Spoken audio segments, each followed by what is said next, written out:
Hello from Singapore. I'm Galinda. Today is April the 27th, day 21 of the circuit breaker period. It has been raining most of the time today, sometimes heavier, sometimes less. At the moment, it's just drizzling. Since the weather outside today is very gloomy, I have decided to go for another comfort food of mine that I would like to share with you. So this is what I've ordered today. It's a very simple seafood soup. Simple in a way because soup is always very comforting. I love soup. I'm a big fan of different kinds of soup from different cuisines.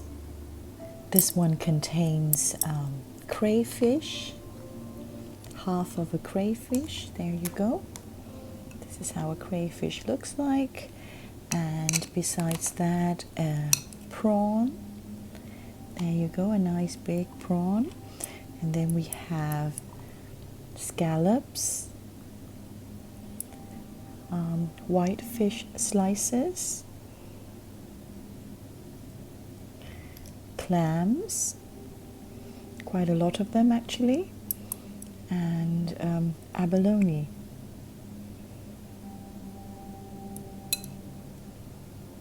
The soup base also contains tomatoes, and I've eaten this before.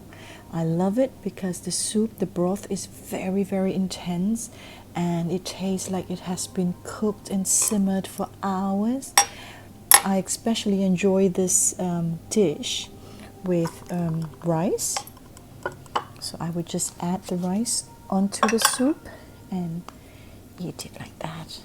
That is how I like to spend my rainy days, eating something comforting and watching Korean drama. Haha.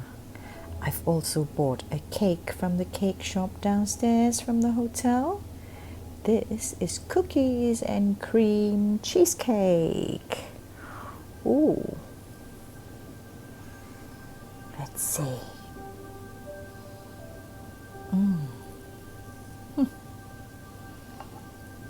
Wow.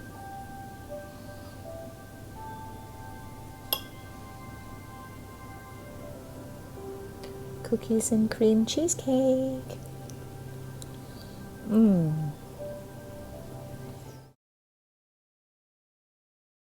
The person credited for saving the most lives ever was Edward Jenner, the inventor of the smallpox vaccine. The disease had a much higher mortality rate than the novel coronavirus that is confining so many people at home right now.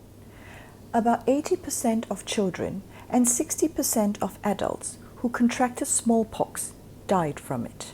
The polio vaccine is estimated to have saved 10 million people from paralysis just since 1988 and prevented 500,000 deaths. A global vaccination campaign for measles began in 2000, prevented an estimated 23 million deaths by 2018. But beside these extraordinary victories of science over disease, too many people have forgotten or are unaware of the havoc that certain diseases visited on the world before vaccines became available to fight them. This collective amnesia has allowed for the rise of the anti-vaccine movement, whose irresponsible adherents believe that vaccines exist to line the pockets of the big pharmaceutical companies. They ignored the fact that the smallpox vaccine was so overwhelmingly successful at eradicating the disease that it is no longer given routinely. And then there are wild claims that autism is linked to vaccines based on a fraudulent study that was long ago debunked.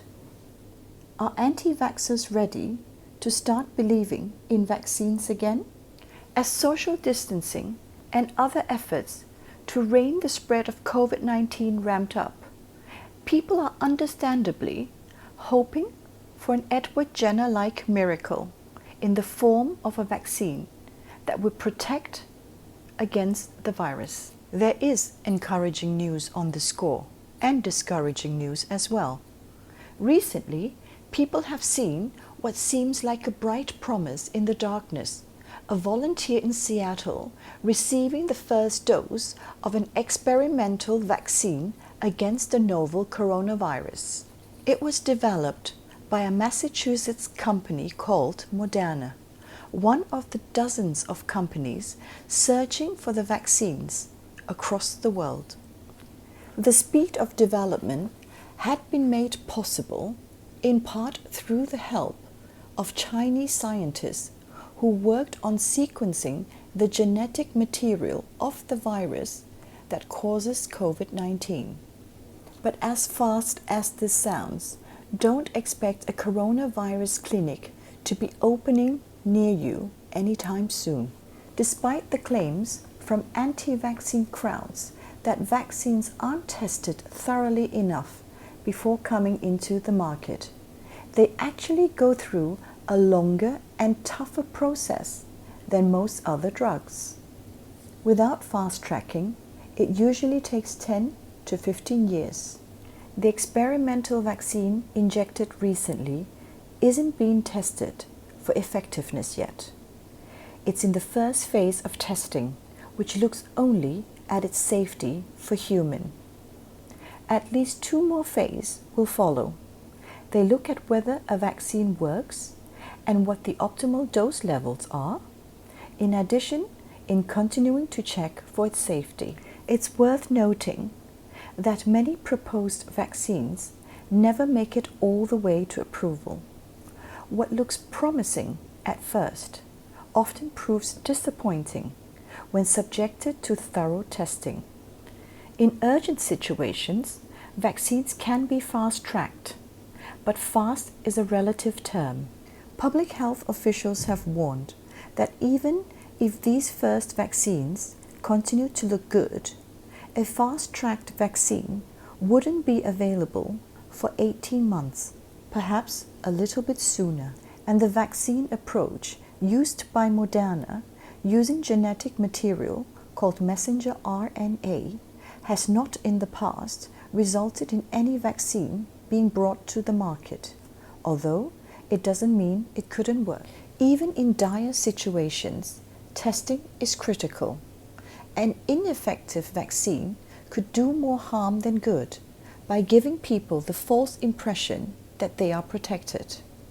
But governments all around the world are supporting these vaccine development efforts in every possible way and fast-tracking those that appear safe and effective.